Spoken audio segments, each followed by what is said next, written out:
Rewind, your week in review, is sponsored by the Wisconsin Realtors Association, bringing Wisconsin communities to life with great homes, businesses, and neighborhoods. The Wisconsin Realtors Association, the voice of real estate. This week on Rewind, your week in review. It was a marathon week for the state legislature with some last-minute drama.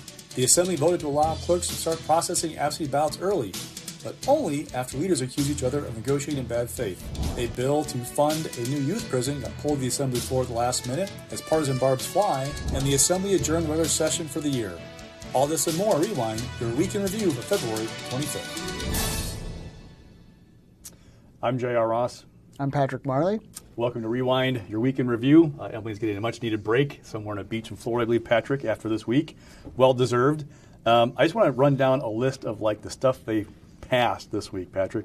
So the Assembly, basically devolving MPS, dropping it down from up to 4 to 8 districts for our state's largest school district, allowing students to opt out of school mask mandates, requiring schools to hire school resource officers, basic universal school vouchers in the Assembly, legal immunity for firearm manufacturers. Over in the Senate, we had banning requiring students to adopt principles of critical race theory, tightening eligibility for unemployment benefits, a resolution to impose term limits on members of Congress, raises for prison guards, using ARPA dollars, penalties for retail theft.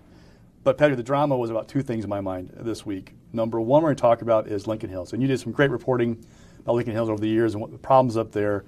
And as we've watched for the last 3 years now, the process to close has always been kind of mishandled, right?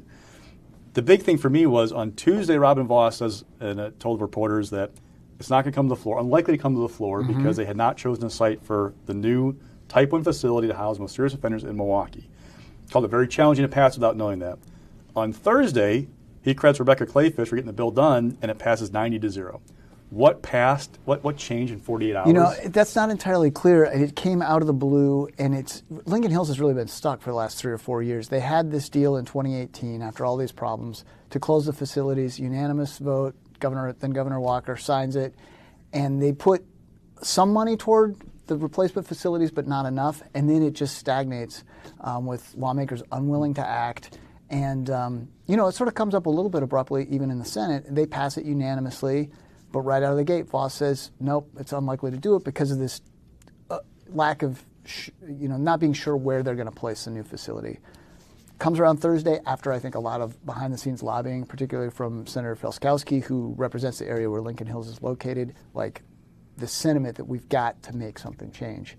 And now it's on its way to Evers with no dissent. So a couple things I thought were interesting is basically from the day Evers walked in the door, the attitude from Republican leadership has been, well, it's his problem now, right? So I've not gotten the sense that they were willing partners in this. Now, there are no clean hands in my mind because Evers did try to cite 2 Type 1 facilities, one in Fox Valley, one in Milwaukee. Both sites they picked did not go over well with locals. Right. There's that issue. He did put money in 2 budgets to fund the new Type 1 facility. The Republicans pulled that out both times. There's been an unwilling partner, my impression has been, from the legislature to get this thing done. I'm interested how much Clayfish really had to do with this thing getting done, or if that was, a little bone to her for a gubernatorial campaign. Sure.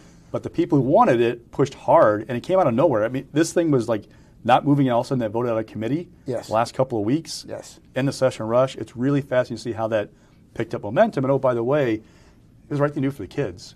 Right. There are 54, 56 kids still up there. It has tripled in cost for counties to house somebody up there these days because fewer kids, fixed cost. Now the question is, where are they going to put it when they'll get it done? Right. But we want to go to some video right now from that debate on the floor. Some finger pointing, as often happens, end of the session. Yeah, I know. Yeah. Surprising. Let's watch that video, that passionate exchange on the floor of the Assembly last night. Passing this bill to create an additional facility for juvenile offenders, along with the assurance that we keep the existing facility operational to house more adult offenders, is a step in the right direction towards safer communities. We need to lock up violent criminals. This is a good first step in doing that. Sincerely, Rebecca Clayfish. We realize that crime is out of control in places like Milwaukee. Governor Evers has done nothing to address it. Governor Evers had simply taken the time to pen a letter. He's got staff for that. Maybe make a phone call. Maybe things could have been different sooner. but that's not his style. So with that, the vote is green to send it to Governor Evers, where again, he will do nothing more than the 15 seconds it takes to put his name on the document to make it law. Governor Evers is elected in 2018. He has a transition team, and the first seminal document that he puts out is his first biennial budget. He might not have written a letter to the Speaker of the Assembly, but he included the necessary funding to finish this 4 years ago. 20 years from now, no one will care about who did what and who wrote a letter. What will matter is that this gets done. The vote is green. All right, so Patrick, this is not a done deal yet. One more step. It goes back to the Senate for concurrence because there were a couple amendments added to, or changes added to the bill through an amendment. The amendment would require that Lincoln Hills existing facility becomes an adult facility once the new Type 1 facility is finished. It also require local officials to approve the Milwaukee site before construction could begin. We are now waiting for the governor to comment. As of this morning, I haven't heard from him yet, but this has been a priority for him, so you'd think this would be a good deal to get this thing done. So I don't want to predict anything, it's politics, but maybe we're going to find a solution in Lincoln Hills. Right. I mean, I think, yes, and that would be a big step for this to get signed into law, but it's still not over then because, like you said, there were problems citing the last location. That will be a fight at the local level. We'll see this, the city council or Milwaukee County Board fight over this quite a bit as they figure out where exactly to put it, because this is a classic NIMBY issue of somebody saying, we need a facility in the community for the most troubled kids, but not in my neighborhood. Yeah. So they're going to have that fight. Oh, and they've already, Lena Taylor on the floor of the Senate, this debate talked about there's already an adult facility that she thinks they're looking at for Lincoln Hills, saying don't do it there because it's a good program for work release, stay away from that one. So it'd be a challenge. They do solve a couple of problems by turning Lincoln Hills into an adult facility. One, they protect those jobs, right? Mm-hmm. Those jobs, there'd be a couple hundred people would be pretty upset if they closed the facility and didn't have jobs. And our prison systems, our adult prison systems is overflowing. They need space. This is a facility that they can get themselves some breathing room. Yeah, and so again, a ton of other things that happened in the legislature this week about elections. So we had flying through changes to deathly confined voters, giving the Joint Finance Committee more say in election guidance issued to clerks, cutting funding to agencies that don't follow election laws, requiring proof of photo ID, well, basically adding to the state constitution. Another constitution about citizens voting in elections, requiring checks to states' voter rolls. It was about a dozen bills and a couple amendments. But again, we kind of knew all those things were going to happen, right? They had been queued up. The drama to me, again, was about a last-minute proposal about early count. And so early count is, we've had issues with a lot of elections out of Milwaukee, right, with counting absentee ballots where it was 4:30-ish, I think, the day after the election in 2020 when Milwaukee announced its numbers. Right. About 5:15 when Green Bay finished its. So I've been talking about if you have a central count location, allowing to start counting early. So this bill had been stuck. It moved to allow early counting the day before election. But like anything in politics, there were changes added to that bill, and there's discussion about an amendment. So we're going to go first to some video of, well, let's start with this. Before they broke, 4:40, 4:15, 4:30 on Thursday, they went to caucus, spent 4 hours, I think, meeting, and came out and said, it's your fault this is not getting done. Say that to the Democrats, yes. So let's watch this video of basically saying it's your fault it's not getting done. Earlier today at the 9:30 press conference, the Assembly Democrat leadership said we want to do a Monday count. We actually said, what do we? Let's sit down and talk about the things that are important, remembering that we have 2 chambers, 4 caucuses, and a governor to deal with. And the deal that they cut in good faith, I thought, negotiating, where you actually give your, what I thought was their word to say we're good to go, as long as the language is right. Somehow we go back, and all of a sudden that's all changed because somebody somewhere, someplace told them they couldn't do it. So the amendment that we have before us is common sense, and it's why I hope we would have gotten bipartisan support had they not been told no by some person outside the room. Let me pull back the curtain on these masters that we needed to check with. Clerks! We want to actually check with the people that the bills are going to affect, the voters of Wisconsin, the clerks and poll workers who run our elections. And we didn't have a chance to check with them. I really don't want to hear anything more from the gentleman from the 63rd about negotiating in bad faith, because I don't think that's what he set out to do. But I think once he realized that we simply couldn't get a deal tonight, instead of saying, you know what, we couldn't get a deal tonight, maybe we're back in March, maybe we're not, let's keep working on this. If we can't do it this session, maybe we can get it done next session. What does he do? He comes out here and he poisons the well. So, Patrick, here's my question for you. We've known about the issues with central counts and absentee ballots and everything for a while now. They've been in session for, 13 months and a couple of weeks. They had an amendment at 4 o'clock on the last day of session. So was it a good faith offer from Republicans to get this done? Well, I mean, not only have we known about it all session, we've known about it for years before that. And in 2020, clerks were inundated with absentee ballots because of COVID, like numbers they'd never seen. The legislature didn't meet for basically all of 2020, and the clerks were saying, please give us some help. It didn't come. All session, this thing just languished. So, for the two sides to try to talk at the last minute and not reach a deal is not a surprise that they couldn't see eye to eye on this stuff. Now, again, much like with the Lincoln Hills bill, this goes back to the Senate. They have to sign off. I have not had a chance to ask Kathy Bernier, the chair of the Elections Committee, who carries a lot of weight in that caucus, right, about election stuff, where she's at on the amendment. There are changes to it, right? Because one, for example, the deadline right now, if you're an independent candidate for president, like a Kanye West, the Green Party candidate in 2020, your deadline to file is July 1st. For other candidates, it's June 1st. So it would move the independent candidates back to June 1st of an election year. That would give more time for the Elections Commission to look at the nomination papers. And also, like in the Green Party's case, right, they sued because they were denied ballot access. The Supreme Court said, look, you waited too long. The ballots are already printed. Because they printed like by September 1st or something like around that neck of the woods. And it's too late. So this would give more room for that to happen if it happens again.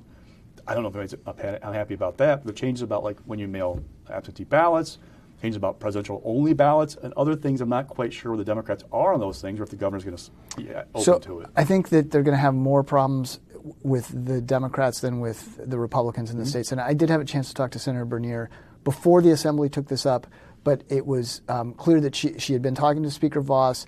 After their meeting, her staff was on the phone a lot over in the Assembly, so they seem to be working very closely to come together on a deal that both houses could approve. But all the Democrats in the Senate voted against it. They voted against it in the Assembly. So I think that there's going to be messaging from the Democrats that this doesn't do enough. Evers is clearly going to veto all these other election bills. So to see this be included among the veto pile would not be a huge surprise. And don't forget, this amendment was added to a bill that would provide whistleblower protections to clerks. Yes. Which passed along mostly party lines in the Senate, although Steve Noss voted against it in the Senate. So even the foundation of that bill is questionable where Democrats are on that. Yes, though they could have added, I mean, there are other bills that they had that Evers is very hard against. And so of all of the bills that were out there to attach something he might like Excellent to, this point. would be the one. Yep. Now, seeing the governor, he was in Madison on Thursday talking about some local grants, asked him about the election bills, basically said, as he said all along, if it makes it harder to vote, I'm not going to sign it. Yes. I'll take a look at these things, but I have my doubts about them. And just a postscript, we have to talk about Gableman on every show that we do, it seems like these days. Yeah. So to recount for everybody at home, so a week ago, we both got a brief that Gableman filed late Friday a week ago after his lawyer told the court in January, we're not trying to jail anybody. He doubled down on that and expanded the net. There's more we should jail. So let's see. We had not just Green Bay and Madison mayors, but people from Milwaukee, Racine. Yeah, the Racine mayor's now added to the list. Elections Commission staffers.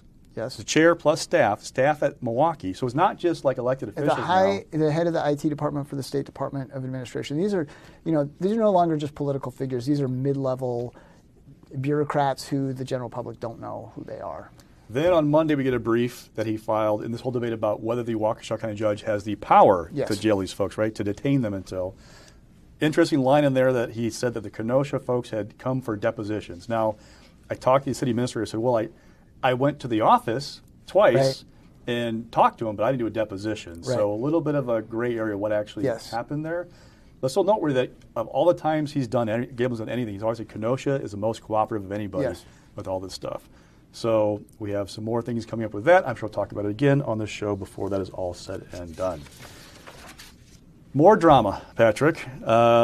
Black History Month. Yep. It's been 5 years now that we've had a fight every time. Just cue this up for me. Why can't they agree on how to do a Black History Month resolution? Well, traditionally, before the previous 5 years, the Black Caucus would get together, put together a resolution, name some individuals, and the entire House would sign off on it and recognize the month. It became controversial one year when Colin Kaepernick got added, and the Republicans didn't like that. They offered their own proposal. We've had a fight each of the last 5 years. It's had like a little bit of a different dynamic. There was one year where they couldn't pass anything. There was one year where they passed 2 resolutions. It's just become incredibly toxic. In this most recent time, Senator Bradley, the first Republican state senator who's black, he offered a statement of recognition of the month that didn't name individuals. And the black Democrats in the Senate said, look, you're silencing our voice. We have a resolution. These are the people that we want to name. Colin Kaepernick was on there, along with lots of other people like Gil Scott-Heron and Bobby Seale, Nicole Hannah-Jones. And they were very incensed that they didn't feel like they could get their own resolution forward, and that blew up a lot of the night of the debate that night. We have some video of that exchange right now. Let's go to that.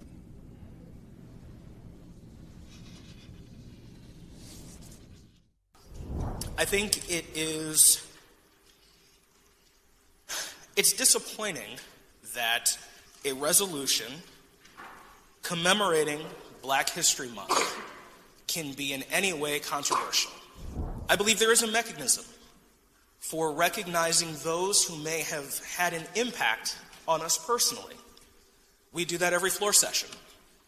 We do it through adjournment honors. And I think if there is an opportunity to do that during Black History Month, which there is since we are on the floor, that is the appropriate place for members of the Black Caucus and non-members of the Black Caucus to be able to stand up and adjourn in honor of African Americans that have made an impact on them. It's hurtful that we would have to come to a predominantly white body to ask permission be granted in a month that's supposed to be intended for us to celebrate our heritage. That names on a resolution has to be controversial. That's hurtful, it's demeaning, it's derogatory, and yes, it's racist. All right, Pat, just one postscript about the Assembly is now adjourned. We had one more retirement announced this week. Mike Kuglich, from New Berlin's not going to seek re-election. Mm-hmm. So by my tally I've been keeping, he's the 11th member of the Assembly announced he's going to either retire or not run for another office. There's 4 in the Senate who've done the same. Samantha Kirkman is still to be determined. She's running for county executive on the ballot in April. If she wins, she has to resign the seat. Another postscript, there were 25 Republicans elected in the 2010 GOP wave to the Assembly. How many are left, Patrick, of those 25? 6? I know the answer. I know. I'm good. I'm glad you know the answer because I don't. 4. 4 Tyler left. August, Scott Krug, Warren Petrick, and Travis Tranel. Okay. And, I mean, when I first got here, it wasn't uncommon to see somebody there for 20 years. Yeah, I mean, think of Marlon Schneider, right? Frank Boyle. Lots of people around for a long time. I've wondered with Republicans, I mean, one, the job doesn't pay that great. And the pay increases haven't kept pace with inflation over the last 2 decades. There's a different breed of Republican, it seems like, who doesn't want to come in and stay. They want to come in, do their big fights, and go home.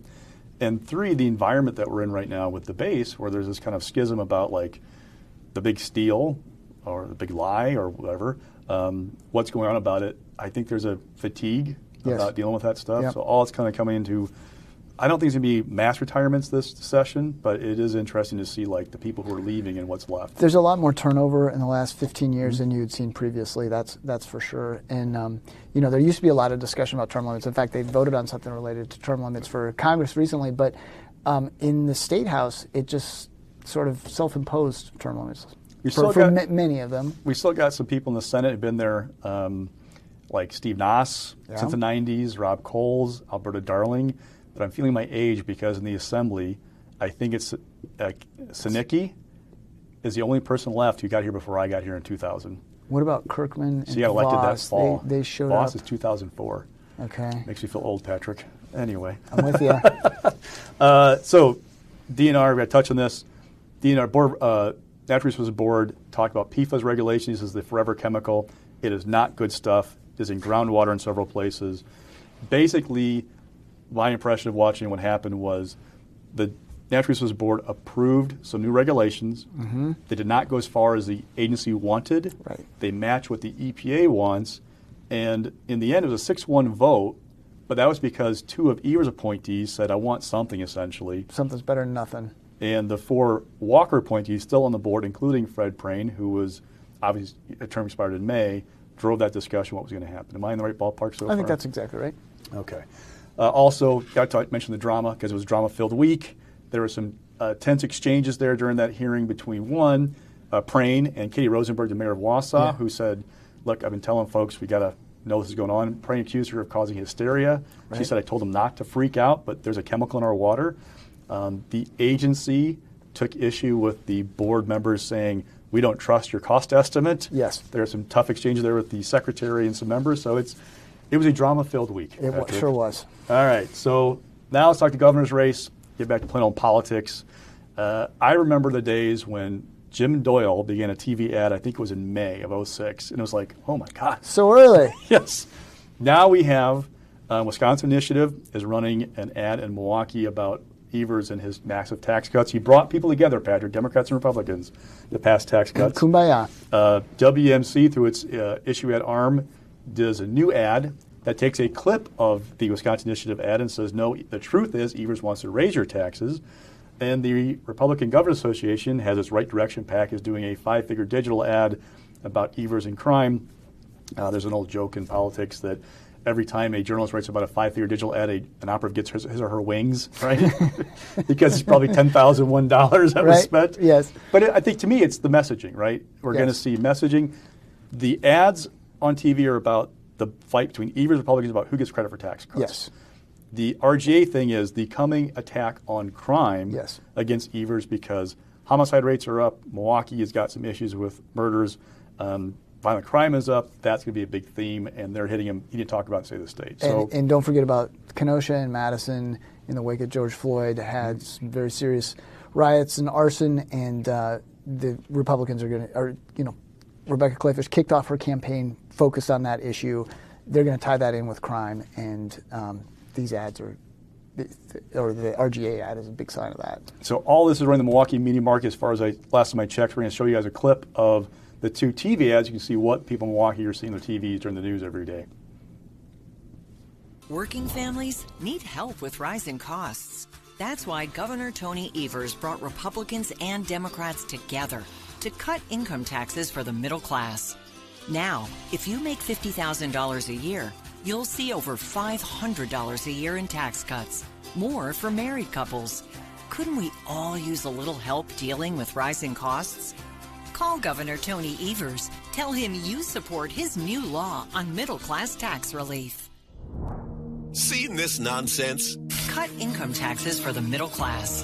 The truth? In one of his very first acts as governor, Tony Evers vetoed a middle-class tax cut. He tried to raise the gas tax and pushed to increase the cost of your electric and heating bills. Evers even tried to raise taxes on manufacturing jobs. Over $1 billion in tax increases. That's why you can't trust Tony Evers. Call Governor Evers. Tell him we can't afford higher taxes. And to mention TV ads, Patrick, we got Ron Johnson up with a new spot. Yep. Not a fan of your publication, by the way. Not a fan of the media in general, but us in particular, that's true. So it goes after the media that they're attacking a part of the Democratic Party, shows the logos of various outlets plus yours. He is definitely messaging something to the base right now, right? I mean, first ads about why he broke his promise, that things are crazy in D.C., you got to save the country. This one, they're out to get me. I'm going to tell the truth. Is that what That's we're doing exactly here? it. And I mean, the attacking the media has been out of the Republican playbook for a while. I mean, let's not forget Donald Trump called reporters the enemy of the people. Johnson doesn't know who his primary opponent is going to be, so he can use the media a little bit as a stand-in for that, and he goes straight after them in that ad. And back to the governor's race. So news this week was about Kevin Nicholson. Now, to kind of give people the background about this, right? The state Republican Party does an endorsement process at state convention in even number of years in a statewide race. You have to get 60% of the votes of delegates at the convention to get the party's endorsement. If you get that endorsement, it gives you access to the fundraising list, to when they do their calls in August to try to run for November to turn people out, they'll say, hey, turn out for the primary and go vote for candidate X because we endorsed him or her. So Nicholson says, I don't want the endorsement. Tell me why, Patrick. He doesn't want the endorsement because he cannot get the endorsement. No, that's a pretty good reason why. I mean, remember, he started his campaign right out of the gate attacking the Republican Party, saying that it's a failed political machine. He's going to fire the chairman of the party if he wins. They're responsible for the loss of 11 out of the last 12 statewide races. So for him to then say, like, I don't want your endorsement is not a big surprise. So here's his exact words, all right? I do not believe that the Republican Party of Wisconsin should engage in the practice of endorsing candidates for any office before the primary. Rather than unify our party, the endorsement process fractures it before the primary. I totally agree with your point that he wasn't going to get it. What I think is interesting is that we saw the same thing 12 years ago with Mark Newman, right? Yep. So kind of different environment, though, to me. So 12 years ago, Newman said in May, right before a convention, I don't want to be in the ballot. I don't think there should be an endorsement. It's not the right thing to do. But Scott Walker had basically become the chosen one of the party, right? Because Yes. 2006, he dropped out against Mark Green. He became the front runner for the nomination right away. Newman was the proverbial turd in the punch bowl, right? This whole thing because he was the outsider. But the grassroots was unified behind Walker. Newman says, I don't want to be in the ballot. Party says, too bad. We passed our rules. You're going to be on. Walker won 91.3% of the vote at convention. Now, though, I don't think the base is as unified as it was. Doesn't seem like it. There's much more of an anti-establishment sentiment. Nicholson's trying to tap into that. Clayfish, by the way, I mean, she has gone out and worked the grassroots for years. She's at all the state conventions while she was lieutenant governor. She's doing all the kind of county party events. She's wooed these folks for years in anticipation of that endorsement and being a big boost for her. My question for you is, does this blunt it if she gets the endorsement of the convention because he's trying to get off the ballot? Oh, no, I don't think that's – I mean, I think she would benefit – the upside for her to get the endorsement far outweighs, you know, if she comes short of the 60% or whatever. I mean, Nicholson will use that as a talking point, but, I mean, it would be a big deal for her to get the endorsement. I think that would help her. I am sure her campaign, as we know from campaigns, will downplay expectations, go to convention in May and say, oh, we don't expect the endorsement. It's not like, you know, we understand it's not going to happen. While counting on it, right? Right. So I do think... Definitely working very hard to get it. Yes. I do get the impression Nicholson, though, if he gets a no endorsement out of a convention, they count that as a win, right? Absolutely. Keeps her below 60%. That would be a win for him. I'll be interested to watch where that party is right now with endorsements because it's been a big deal. Ron Johnson got it in 2010. Yes. He didn't shy away from it. If Clayfish gets it, and what's it matter? And also, in this environment where there's a part of the base not happy with the establishment, quote unquote, if they are turned off by this process, if it helps Nicholson in some way to fuel that fire. Sure, there could be some downside with it, but I think it's outweighed by all the other stuff you talked about, like the access to that fundraising list. The infrastructure that it gives you is far better than whatever downside you have from that. Just one more note. So Nicholson noted that in the delegate or the endorsement process against Leah Vukman for U.S. Senate in 2018, of the, I think, 57 counties voted for him in the August primary. Of those 57, 44 voted against him in the endorsement process. So his point is that shows you the base is not where the party is. That's exactly the argument he's making. All right. Well, that's Rewind for this week. I'm J.R. Ross. I'm Patrick Marley. Thank you for watching Rewind for the week of February 25th. Have a great weekend.